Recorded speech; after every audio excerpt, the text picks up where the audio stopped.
This is the story of a man, a black man, who lived in India in the 1200s.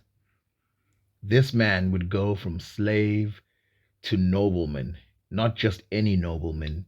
He would be married to the queen of an Indian state.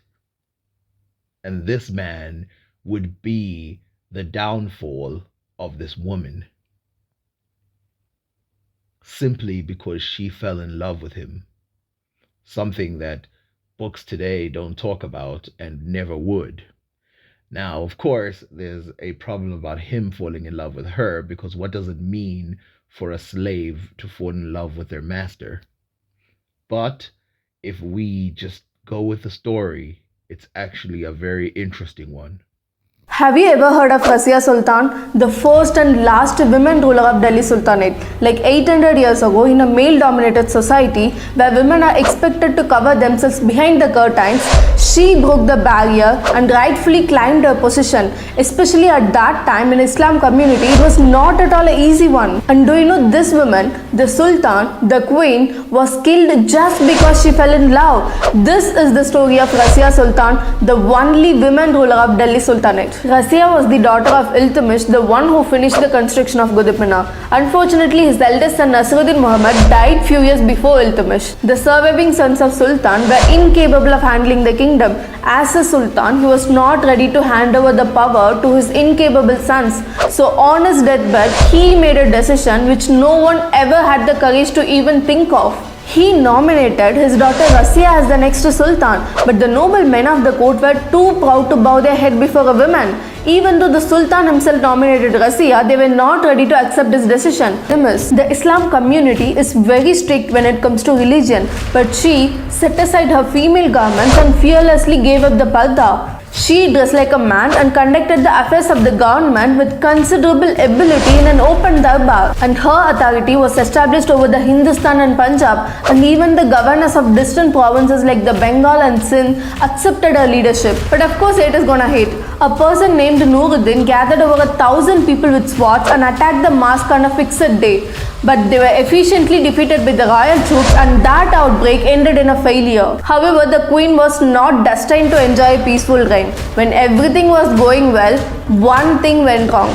She fell in love, that too with the Abyssinian slave, and she appointed that person, Jalaluddin Yaqub, as the in charge of royal food stable. Their bond got stronger day by day to an extent when she wants to sit on a horse, he would lift her up in front of everybody. The queen, the sultan of the kingdom, who had authority to take any decision, was not allowed to choose her own life partner. The noblemen of the court were so offended by her love affair that they instigated Ikhtiyaruddin Al-Tunya to revolt against the queen. Few sources say that Al-Tunya was a childhood friend of Razia and was secretly in love with her. So the queen marched with a large army to suppress the revolt. But unfortunately, she got defeated. Her lover Jalaluddin was killed and she was imprisoned. She was placed under the in charge of Al-Tunya while her brother became the Sultan of Delhi. She tried to escape the critical situation by marrying Al-Tunya, but that also went waste. She did get married and marched towards Delhi with her husband, but on arriving near Kaital, she was deserted by Altunya's followers and eventually got defeated by her brother. And the very next day, she and husband Altunya both were killed.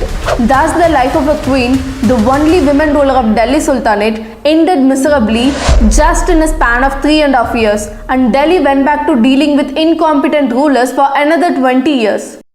So the question is, where exactly did this guy come from? Well, as an Abyssinian, there were actually multitudes of Abyssinians in India. They were called Habshis. Some had arrived a couple thousand years ago, and then some arrived due to employment and sometimes slavery by Muslims who put them as workers in that region area of India to try and overpower the governments there so they could take control. Now, we will talk about how far back the connection between Africa and India is, but let's first go into the story. The story here is very simple.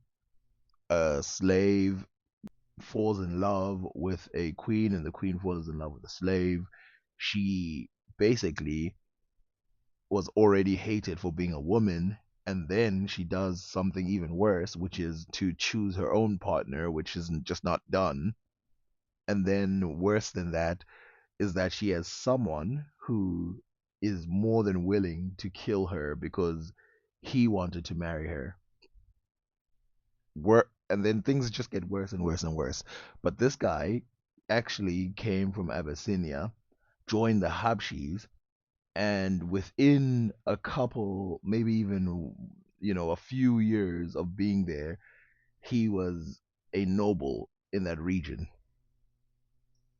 This is huge, but he's not the only person of Abyssinian descent who played large roles in those regions. But this story is actually deeper than you think, because if you marry a queen, what does that make you? The answer is a king. And so, for a short while he was still married to this woman who died within 3 years, while this person was married to her, he was technically the king.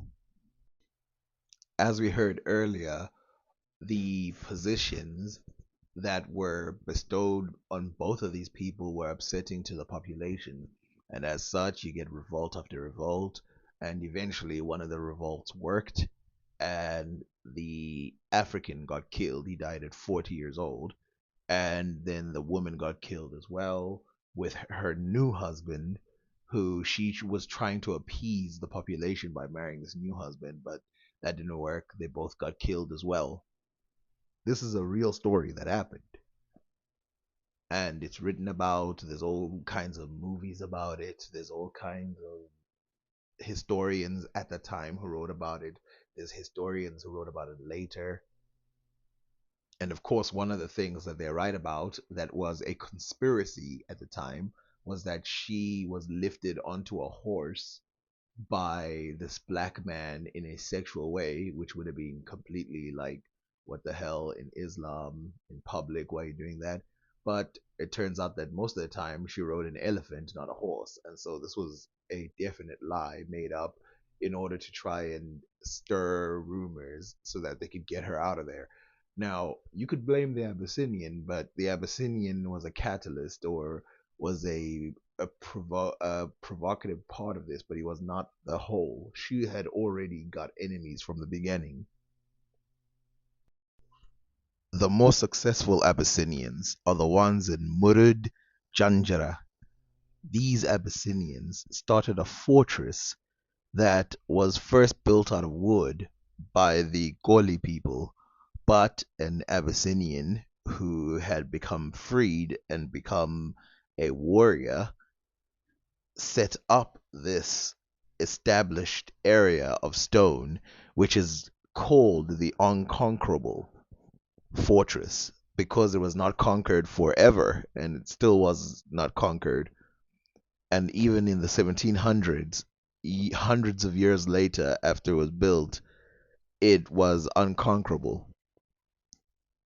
This shows how vast the Abyssinians were in that area. In fact, they still are in the form of cities. So there's Abyssinian cities, and then there's Bantu cities, but now they've come together to a point where you can't even tell the difference between the two.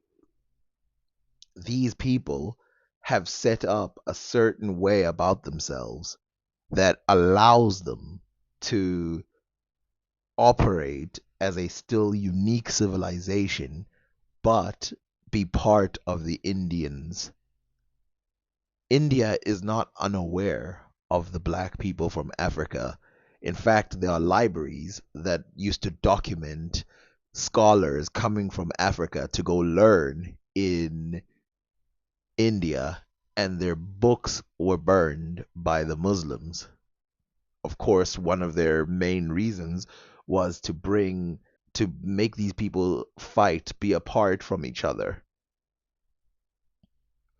When some people look at African history with India and Arabia and Europe and other places, but let's say India, Arabia, and Africa, a lot of people look at like a bouncy ball effect where they're accidentally coming to conclusions. No, these people were thinking, and some of their thoughts was unifying Indians and Africans as one population, the black population.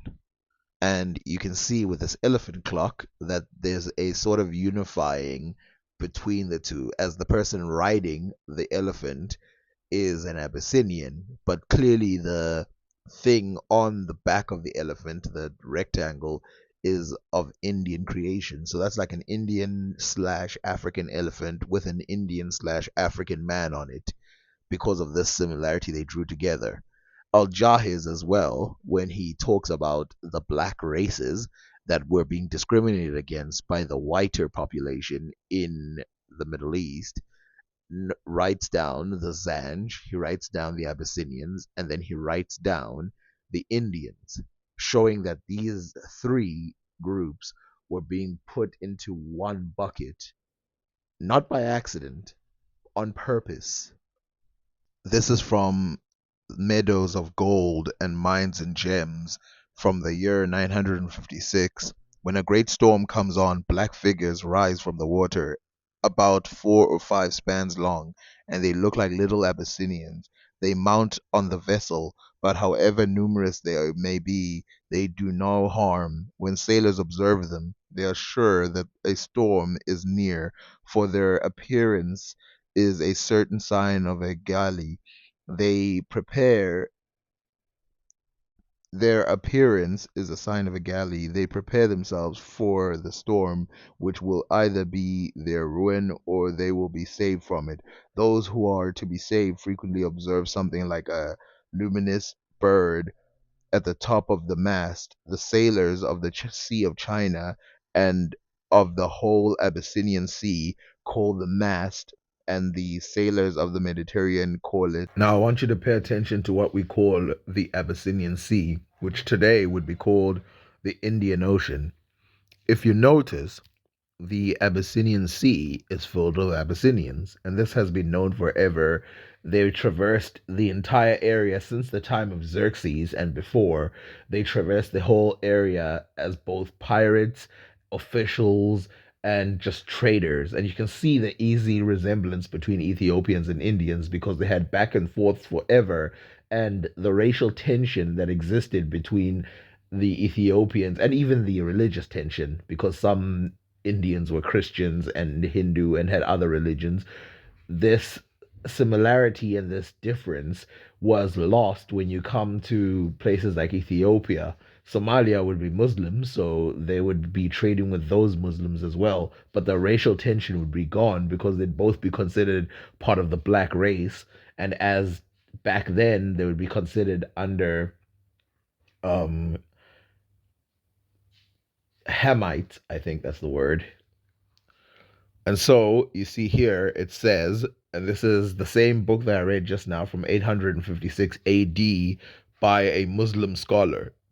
It says, the accounts which are reported respecting the sea of the West are marvelous, particularly those which regard the sea that washes the cultivation districts of the Sudan and the extreme West.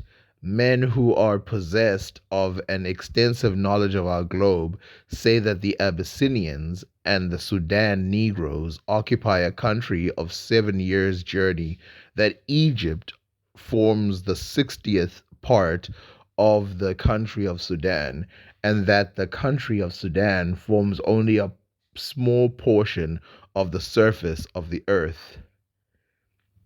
We now resume our subject and continue to name the kings, postponing the description of the kingdoms situated on the Abyssinian Sea, which we intend hereafter to introduce to the notice of the reader. The king of the Zanj is Wolferman. The king of Elan is Kerkedjan. The kings of El Haran were the Nomans and the Monders. The king of the mountains, contrary of Tabaristan, was Pharaon, and El Jebel is named after him and his sons to this day. The king of India is Balara. The king of Kinuaj, who is one of the kings of Esind, is Buddha. This is a title general to all kings of El Kunaj. At the present, this city is under the scepter of the Islam, for it forms a province of El Multan.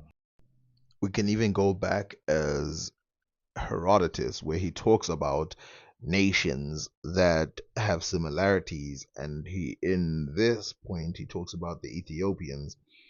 These then were the governments, and the imposts on each. The Persian territory alone has not been mentioned as a subject of tribute, for the Persians occupied their land free from taxes. They indeed were not ordered to pay any tribute, but brought gifts. The Ethiopians bordering on Egypt, whom Cambyses subdued when he marched against the Macrobian Ethiopians, and who dwell about the sacred city of Nysa, and celebrate festivals of Bacchus. These Ethiopians and their neighbors use the same grain as the Kalanchian Indians and live in subterranean dwellings. Both these bring every third year, and they continue to do so to my time. The final part of the Ethiopian similarity with the Indians here is the Ethiopians from the sunrise were marshaled with the Indians and did not at all differ from the others in appearance, but only in their language and their hair. For the eastern Ethiopians are straight haired, but those of Libya have hair more curly than that of any other place people. These Ethiopians from Asia were accoutred almost the same as the Indians, but they wore on their heads skins of horses' heads as masks, stripped off with the ears and mane, and the mane served instead of a crest, and the horses' ears were fixed erect, and as defensive armor they used the skins of cranes instead of shields. The Libyans marched clad in leathern garments and made use of javelins hardened by fire. So you see here pointing out Ethiopians from Asia. This is, by the way, remember, this is 500 BC. This is Herodotus. This is a long time ago. And already they're talking about Ethiopians from Asia, which are different than the Ethiopians from Africa. And of course, they make a difference between Ethiopians and Indians, because there you see how it's written that Ethiopians marshaled with the Indians and did not at all differ from the others in appearance, but only in their language and their hair, for the eastern Ethiopians are straight haired. The tie between Africa, especially East Africa, not West Africa, East Africa, and India, and even China, and possibly even Japan, might be a real thing. The part that I contest is the idea that they founded these civilizations. I will make a full video on the similarities between Japan and African language, and also the differences, because a lot of people don't like to focus on that. They like to focus on the similarities, which gives people a false impression.